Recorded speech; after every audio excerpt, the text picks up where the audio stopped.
Seja bem-vindo ao podcast Conexões de Esperança.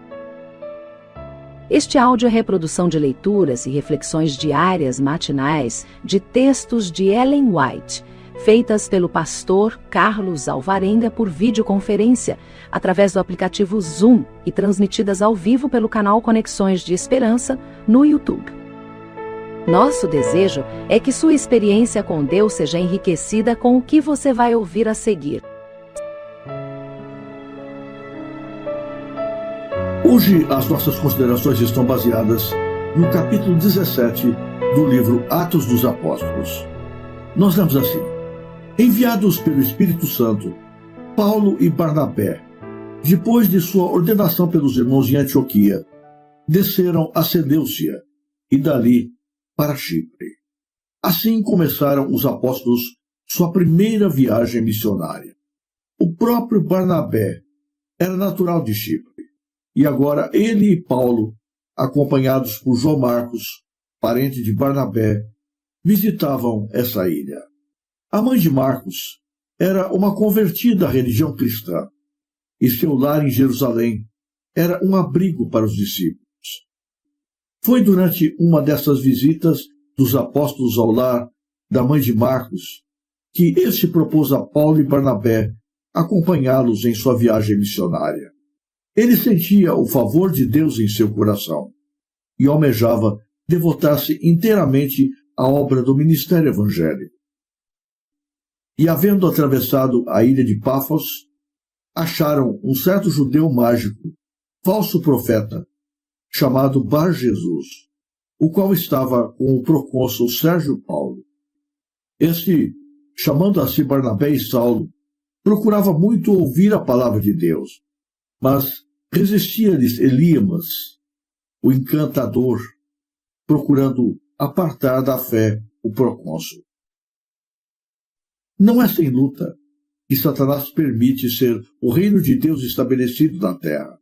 As forças do mal estão empenhadas em incessante luta contra os instrumentos indicados para disseminar o Evangelho. E esses poderes das trevas são especialmente ativos quando a verdade é proclamada diante de homens de reputação e genuína integridade. O procônsul tinha solicitado a presença dos apóstolos para ser instruído na mensagem que possuíam.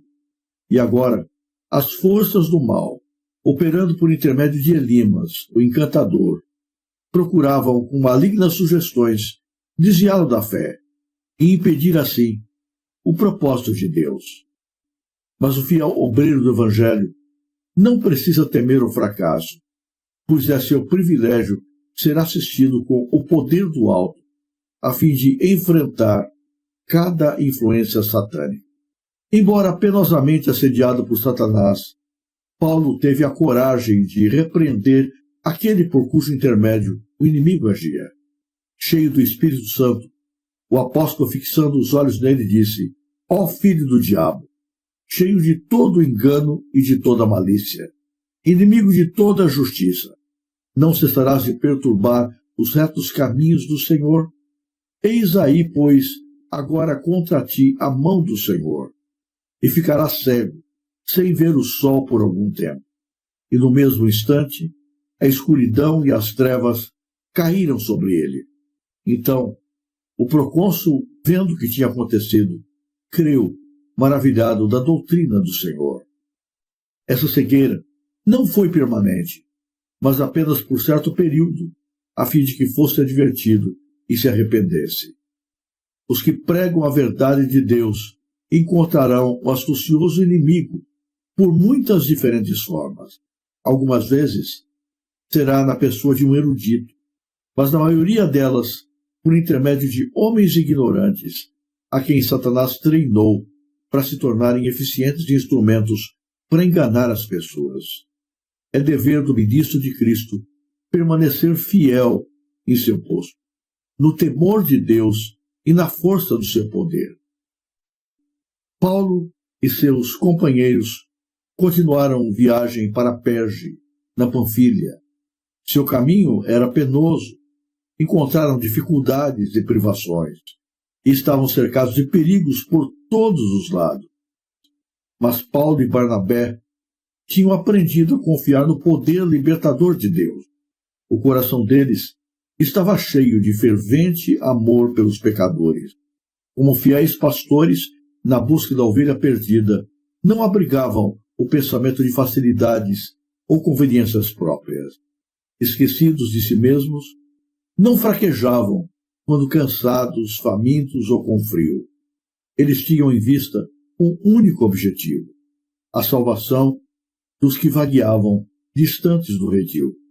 Foi aqui que Marcos, dominado por temor e desânimo, hesitou por um momento em seu propósito de consagrar-se de todo o coração à obra do Senhor. Pouco habituado a sacrifícios, desanimaram-no os perigos e privações do caminho. Não suportou as dificuldades como bom soldado da cruz.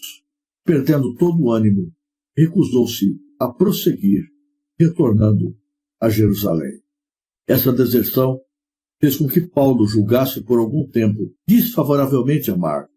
Por outro lado, Barnabé se inclinava a desculpá-lo devido à inexperiência. Anos depois, sua solicitude por Marcos foi ricamente recompensada, pois o jovem se entregou sem reservas ao Senhor e à tarefa de proclamar a mensagem do Evangelho em campos difíceis. Depois da partida de Marcos, Paulo e Barnabé visitaram Antioquia da Pisídia e no sábado entraram na sinagoga judaica e se assentaram. Convidado para falar, levantou-se Paulo e, pedindo silêncio com a mão, disse: varões israelitas, e os que temeis a Deus, ouvi. Seguiu-se, então, um maravilhoso discurso. Com poder ele pregou a Jesus como o Salvador, o Messias da profecia. Paulo pregou-lhes o arrependimento e a remissão dos pecados mediante os méritos de Jesus. O Espírito de Deus acompanhou as palavras faladas e os corações foram tocados.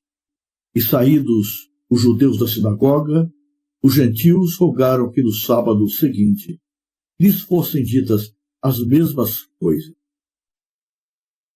Paulo e Barnabé, com todo empenho, iam de lugar a lugar proclamando a mensagem de Jesus Cristo ressuscitado. Não eram tempos fáceis. As viagens eram complicadas. Não tinham a possibilidade de ter conforto onde se hospedavam. Não eram pessoas muitas vezes recebidas com boa vontade pelas pessoas com as quais entravam em contato. As condições eram simples, muito precárias. Mas Paulo e Barnabé, ousadamente, iam em frente, porque tinham uma missão maior para cumprir. O seu desejo era proclamar, através de todos os meios possíveis, para todos os pecadores, a quantos pudessem, a mensagem de graça e salvação. Iniciaram a primeira viagem missionária, levando consigo a João Marcos. João Marcos era alguém que amava ao Senhor, sentia-se grato pela mensagem do Evangelho e desejava fazer alguma coisa em prol de Cristo. Mas era uma pessoa que não havia ainda aprendido com as experiências da vida. Ainda jovem, não havia passado por privações, por dificuldades, e por isso não estava devidamente preparado para uma obra tão pesada como aquela que os discípulos de Jesus deviam empenhar para proclamar o seu nome. Indo de lugar a lugar para levar o Evangelho, os discípulos descobriram que eles, na verdade, estavam envolvidos no meio de uma guerra. Proclamar a graça de Jesus não é fazer uma tarefa agradável e popular. Ser um anunciador das boas novas de Cristo não é fazer aquilo que o mundo aplaude. Quando você se coloca proclamando a graça de Deus, você entra em guerra com as forças de Satanás. Não tenha dúvida, não é sem um obstáculo que você testemunha de Cristo. Não é sem uma guerra espiritual, invisível aos nossos olhos, porém real, que você transmite o Evangelho para alguém ao seu redor. Você não percebe, você não enxerga. Mas sempre quando você tem oportunidade de testemunhar de Cristo, os anjos do mal se colocam junto, tentando atrapalhar, tentando impedir que os pecadores ouçam e aceitem a mensagem que está sendo propagada. E o diabo usa todos os meios possíveis, todas as alternativas disponíveis. O seu objetivo é impedir que a verdade seja proclamada. Em alguns casos, ele usa distrações externas, como foi o caso de Elimas, o encantador, através de mágicas, através de ilusionismo. O diabo se fez presente, levando as pessoas a olharem para as mágicas e não para a pregação do Evangelho. E ele conseguiu, até certo ponto, atrapalhar muitos de ouvirem e entenderem o Evangelho, até que foi repreendido por Paulo e ficou temporariamente cego. Foi só então que os olhos, especialmente do procônsul, foram abertos para a glória de Jesus e ele pôde compreender de fato a mensagem proclamada. Muitas vezes o diabo aparece através de pessoas que surgem tentando colocar distrações, divisões, tentando colocar obstáculos, tentando levar as pessoas a desviar o foco para outras coisas, ao invés de ouvirem a mensagem do Evangelho. Em nossas igrejas, muitas vezes a pregação é atrapalhada por pessoas que causam divisões internas, que espalham fofocas, que distraem a atenção para outras coisas, ao invés de deixar que as pessoas ouçam o Evangelho. Através desta tática, o diabo tem atrapalhado muitos de aceitar Jesus. Devemos tomar cuidado para tudo aquilo que desvie a nossa atenção de Cristo ao estarmos proclamando o Evangelho de Jesus. Não deixe que outras coisas secundárias se tornem prioritárias dentro da igreja. Nossa atenção não deve estar dispersa unicamente para resolver problemas. A igreja não existe para apagar fogo, para resolver problemas de desavença entre os irmãos, para julgar questões meramente humanas. A igreja existe para proclamar o Evangelho. Toda vez que a igreja fica patinando na solução de problemas e situações internas, desviando o foco da pregação do Evangelho, está dando espaço para o diabo atrapalhar a obra de Deus. Outras vezes, Satanás age colocando desânimo dentro do coração das pessoas.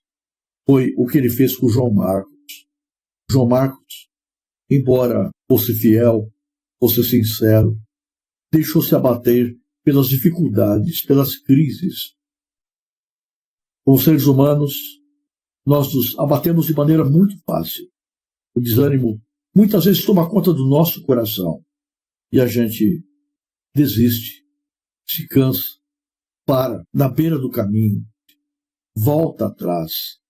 Quantas vezes a gente começa as coisas com tanto entusiasmo, mas perde entusiasmo de maneira muito rápida.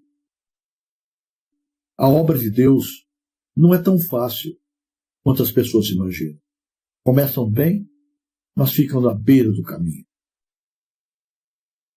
Através do desânimo, ou através de influências externas, Satanás luta tenazmente, tentando impedir que a obra de Cristo avance. E muitas vezes, ele é bem-sucedido no seu esforço. Graças a Deus, o desânimo de João Marcos foi temporário. Posteriormente, ele amadureceu a sua fé e voltou para o ministério e fez uma obra bonita em prol da causa de Deus. Foi, inclusive, usado por Deus como o escritor de um dos evangelhos.